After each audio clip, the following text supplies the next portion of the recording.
What's up, folks? It is May 12th, Monday, May 12th, and we are kicking off the second Demon Primarch Battle Pass with the Angron season. The Red Angel himself comes to the game, and got some really cool cosmetics on this one. I really like the tentacly uh, Queen of Blades Kerrigan dreadlocks here on the side of the portrait. That's a fun one. And so we've got major changes to a lot of Khorne cards that are some of the baseline cards in the Chaos faction. It's really cool to see that because a lot of these are pretty straightforward, haven't changed in a while, and a lot of them are very similar. So I'm curious to see where this goes. So let's go ahead and hop right in. And then also at the end of this, I am going to go ahead and do the full rewards opening. So I'm going to open the full rewards for the last ladder season to go ahead and see what it looks like now that I've breached the dark cells and see what the kind of reward stack looks like having gotten that far. All right, so greetings, citizens. Chaos season is well and truly upon us, and we leave the sibilant seduction of Slaanesh. I see you making me say that 3 times fast. We're sent crashing into the carefree carnage of Khorne. Oh, that's fun. Yet another demon Primarch takes the stage, and Angron cares not from where the blood flows. As we've mentioned in the previous Chaos seasons, we'll take each Chaos God's chosen season as an opportunity to deep dive into their specific cards, have a look at their keyword as a whole. So without any further delay, let's get into it. So we're looking at Chaos. We'll go ahead and start with Khorne. Is it spelled with an H? Yes. I always forget that. For some reason, I just can't get that in my head. There we go. Khorne. All right. Overall, the Khornate roster is fairly undiverse, and while this is to be expected to a degree, Khorne's means of waging war. Khorne means of waging war is fairly one-dimensional. We can certainly look to diversify that somewhat. And I got a peek at some of these, and there's some really cool ones. We've mixed up a few traits this season, and the new Khorne releases add a good number of new traits and tools to their roster. So let's have a more detailed look. We're going to start with Marrow Seeker. This buddy here has recently got a points drop, if I recall correctly. +6 base melee. Very nice. Fairly simple change here. The Fleshhound should absolutely be high impact glass cannons, and Marrow Seeker wasn't packing enough cannon. So here we are. Still glass, more cannon. I like it. I like it. I love that approach for the extra cannon, especially with Khorne not caring where the blood flows. Second is Haska Draxagor, is this one here. And this is one that I struggle with because mine is only level 4, but you can already see right there, trait change from Berserk to Fear, which is gnarly. Very good hit points, high melee. Adding Fear to Big Game Hunter makes this a really strong piece to kind of round out your melee heavy heroes, especially Skulltaker can struggle to both be efficient with points and also take down big targets because the 25 kill point threshold is good, but your cards can sort of struggle against some of the really, really beefy stuff, like against a Badruck or like a Knight heavy list. So that's a really good change. So giving you some durability on your big game hunter is really good, but of course all of that is only going to come into play at level 9 plus. But also do get +20 wounds, topping off that extra wounds pool, and +10 base melee, which is great for a 23-point card. The Exalted 8-Bounder, one of the most durable and intimidating of the Khornate roster on the tabletop. And this is reflected nicely with the transition from Berserk to Fear, with an added buff to melee to counteract that potential damage loss. This also fits their tabletop rules where they force desperate escape from those trying to flee. Ooh, nice. Yeah, that's really cool. I really like this change. I never use this guy because he's low level, but also being epic and having Berserk did kind of take something away where you got very limited utility out of that secondary trait. It still tops out at level 2 Big Game Hunter, but with max level Fear, that still is a nice cap of durability and damage on there. That's a solid card. Next up, we're jumping straight to Khorne himself, Khorne the Betrayer, +10 base melee. I love Khorne so much. He's a standout card. He's the first card I reach for anytime I build a Chaos deck, and it keeps working really well for me, so I'm really excited about it. But he also keeps getting buffed. +10 base melee, and his base melee was already very high, and he also has several different levels of melee increase. Let me actually see if I missed something here. I didn't. Okay. Yeah, Khorne hits like a truck, especially with all the warlords now that give you bonuses to that first damage, like Fulgrim or Skulltaker, of course, with that auto kill, or somebody like Abaddon, Supreme Commander Abaddon, who will give you that extra ready if you get a kill when he deploys or before your turn. So it's awesome. And I really love him with Hatred's Embrace. So Khorne is popping up in all my decks, but Khorne is and always will be a fan favorite, and though he's had a number of changes over the years, his current position of hard hitting coming in and hard hitting going out just really works. So he's got both the death blow and the furious charge, so he's got at least 2 free attacks that he takes no matter what happens on the table. So how do we make him better? We make him hit harder, making all the things he does, well, even betterer. I said betterer. All right, next up we have Karanak. It is funny to jump around a little bit. I don't know if this is alphabetical. I didn't check that. But Karanak, we've got the big flesh hound. This one right here. The scary one. Oh man, I'm so close to max on this guy. +6 cost, +40 wounds, +15 base melee. So total rework of this guy, really. And 3 of his level ups, 3, 6, and 9, changed from wound upgrades to melee upgrades, making him more offensive.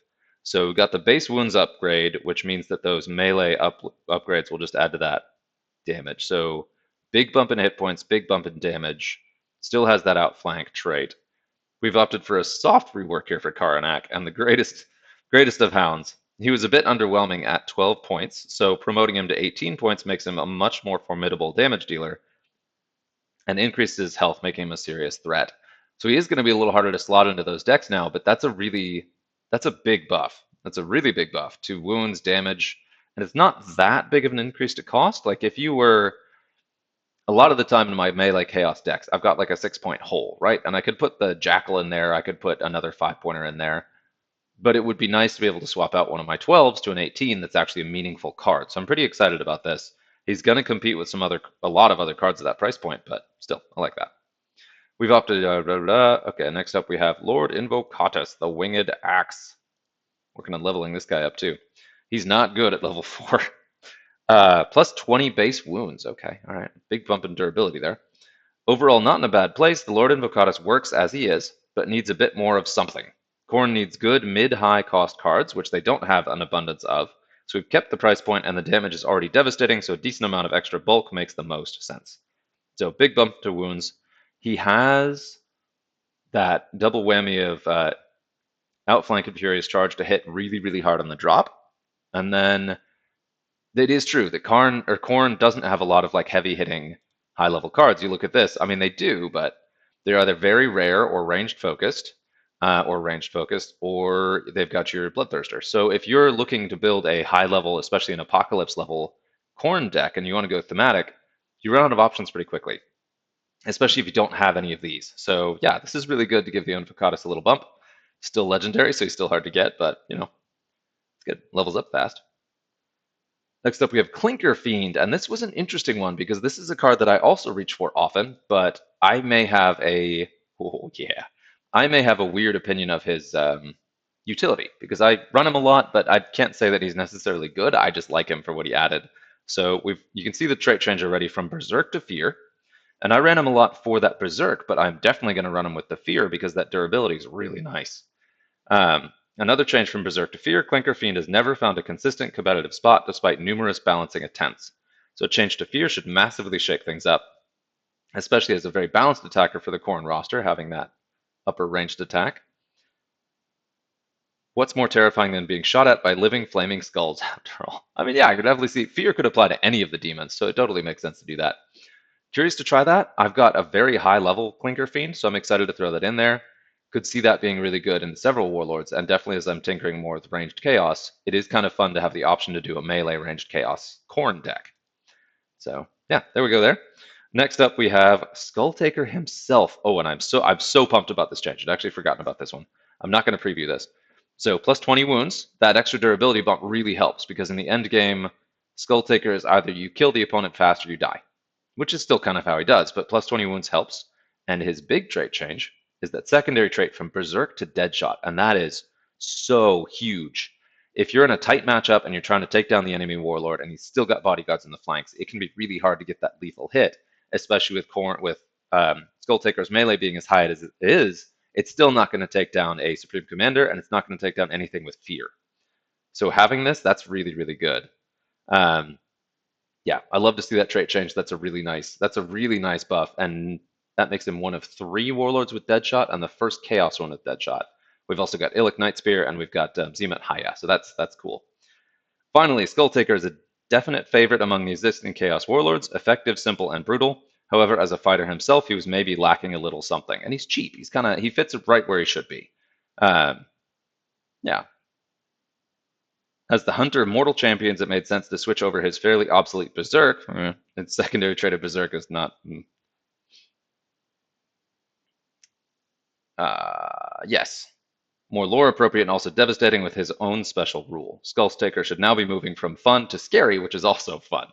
And Skulltaker is such a special warlord. Having that like execute rule is really powerful to shake up the meta.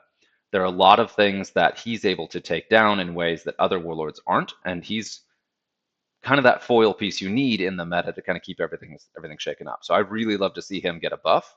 Makes sense with the Khorne season, but he's also one of my favorite warlords. Really fascinating mechanic, really satisfying to play that just like melee. So I love to see buffs to him. So really excited about that one. That's good. Next up, we have some other changes to Eldari. And we're looking at this guy right here. And I mentioned this a little bit, that mine is just so low level I don't justify running him, but I really like him. A 15-point Inspiring Presence balance between melee and range is a really strong piece, and once I get him here, I'll run him all the time. Obviously, he's definitely better on melee, but yeah. So let's see. He got +5 range and +5 melee, so a good bump to range is nice, and then a bump to melee. Can slot into basically any deck, and then having that cheap Inspiring Presence, especially a cheap melee Inspiring Presence, we didn't have that because you'd have to bump all the way up to one of these guys, both in the 32-point range for your Inspiring Presence melee. You could kind of do this guy, but obviously he's not as good and at that price point. Yeah, I like to see it. Also, Harlequins. The Troopmaster is definitely a valuable piece as a semi-balanced Inspiring Presence piece, which the Eldari lack many options for, and as such has been seeing a decent amount of play, but is still underperforming, and so an all-round damage increase should see it perform well. Nice. And then we actually have updates to all of these.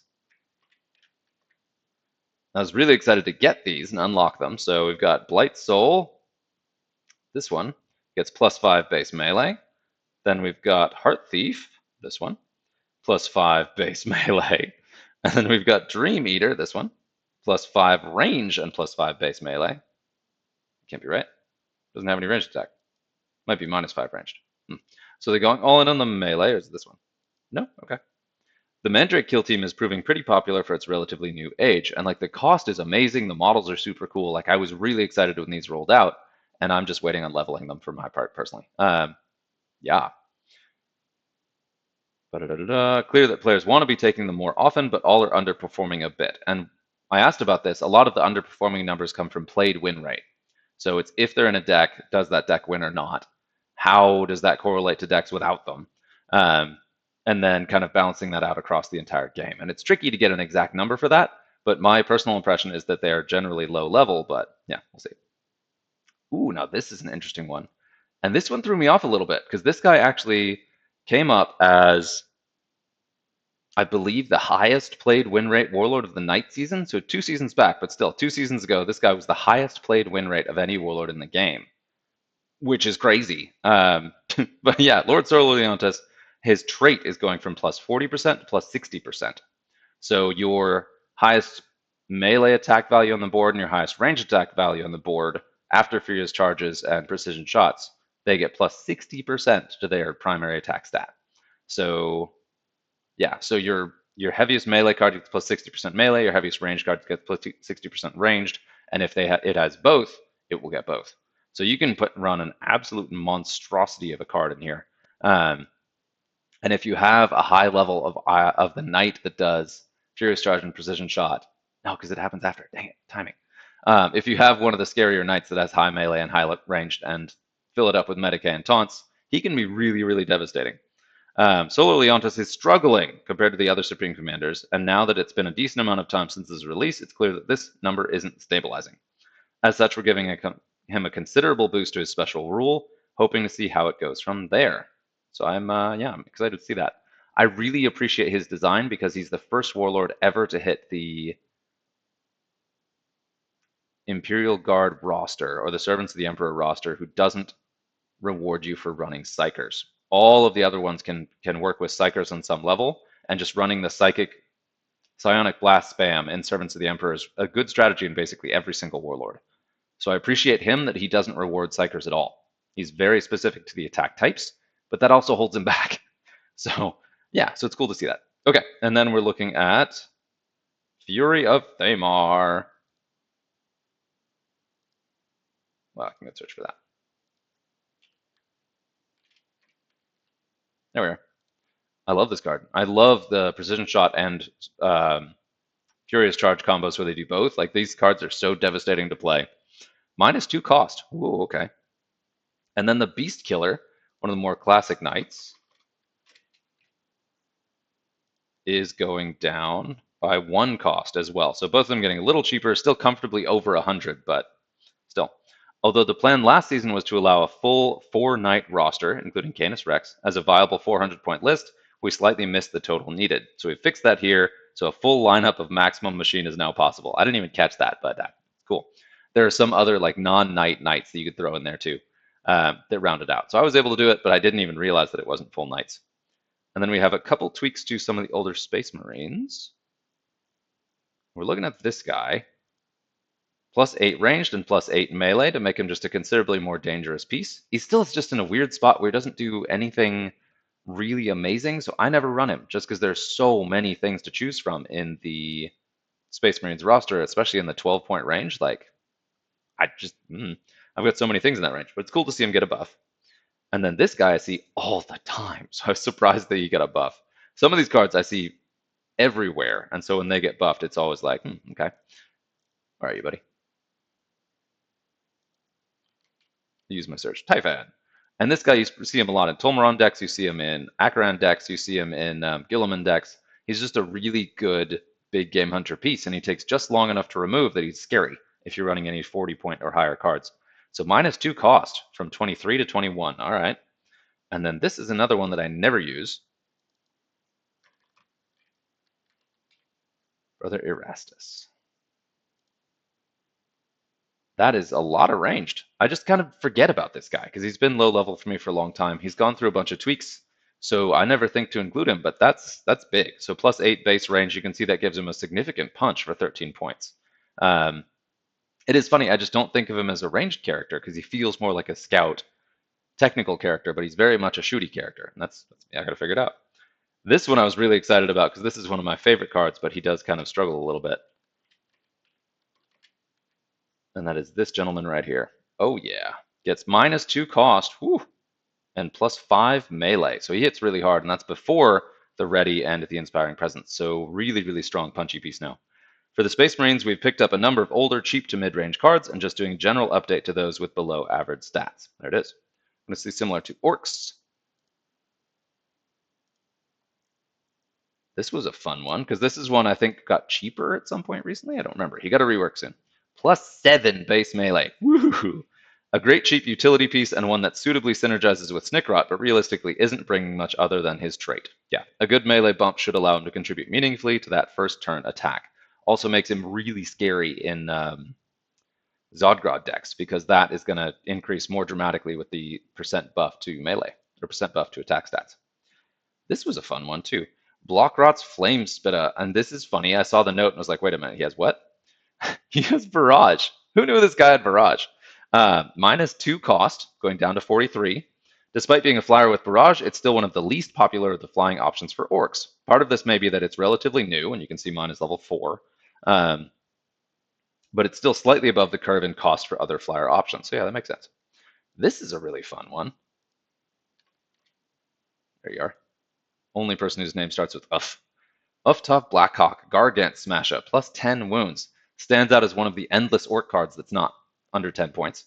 I really enjoy having big, beefy, endless cards since we got Old One Eye. It's cool to see that trait combo. Definitely a powerful card that's starting to see an increase in play. Again, very new and epic. But currently with mixed success because nobody has endless on it because it's level 9.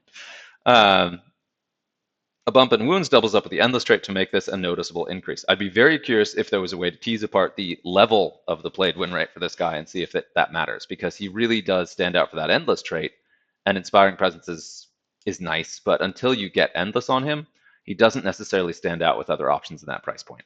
Once he gets endless, game on. But before then, yeah. Next up, we have Tyranids. There are a couple cool buffs here, and we're almost done. We're looking at the Pyrovore. Not that one. The other one that's exactly the same, but not that one. Looking one way, looking the other way. LV-282. High Fleet Leviathan Pyrovore gets plus 10 to base ranged attack, which is crazy high. A decent mid-cost option for Tyranids, which is always valuable given most of the range is split between very cheap and very expensive. Yep. Ranged is still the second choice for attack type, except for Zemet, so the Pyrovore is a good choice for buff.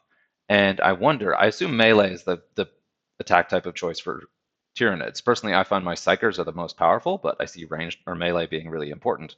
And them being a melee-specific faction is always really nice. I like that some of the factions can hang with the top-tier competitive decks with melee, because melee is a tough trait to build around. Ooh, this is a fun one, too. Next up, we have this guy, and this again, low level. Once I get those shields on him, I'm going to run him a lot more. Plus 30 wounds to our specimen LV-714, the Leviathan Hive Tyrant with, I want to say that's a Venom Cannon. Yeah.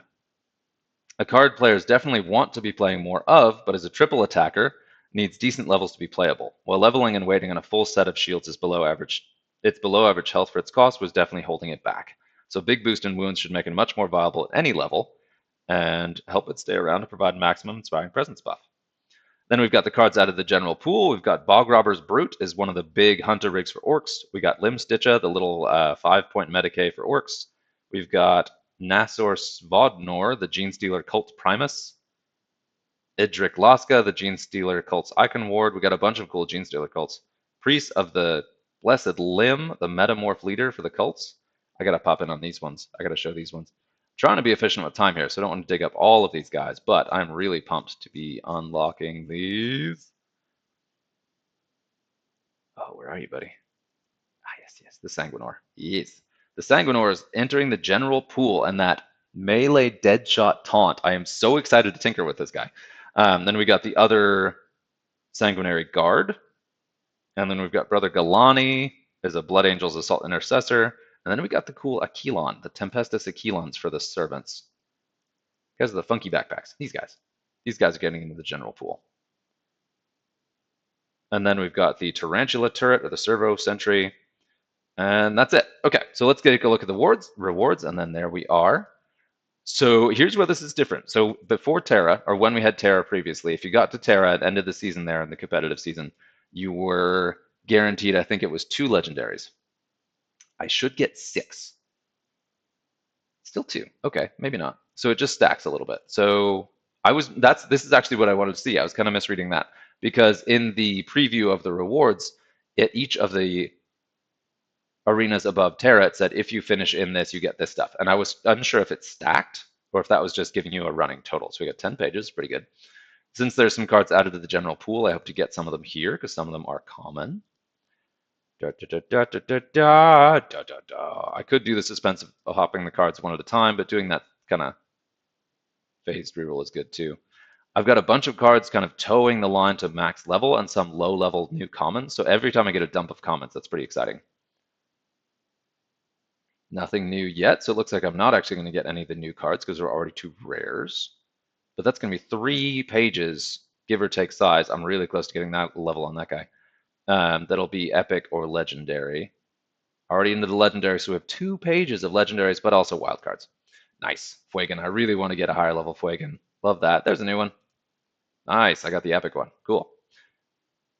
How close to? Ooh, we're getting close to another level. Then we got legendaries, and then we got wild cards. Okay, so it's a good drop of legendaries. Oh man, okay. And not quite a level there. Not quite a level there, man. That's right. Still good. Ooh, so close to that rank 3 endless. Very exciting. And that guy's a level 2. And then we should get some more wild cards up into epic. Nice. Okay. So a bunch of rewards. It was dramatically easier to get to the top tier to the Dark Cells this season than it has previously been to get to Terra, so it was faster. I really enjoyed the latter rework. I'm curious to see where that goes in future. And there we have it. So that's it. Cheers.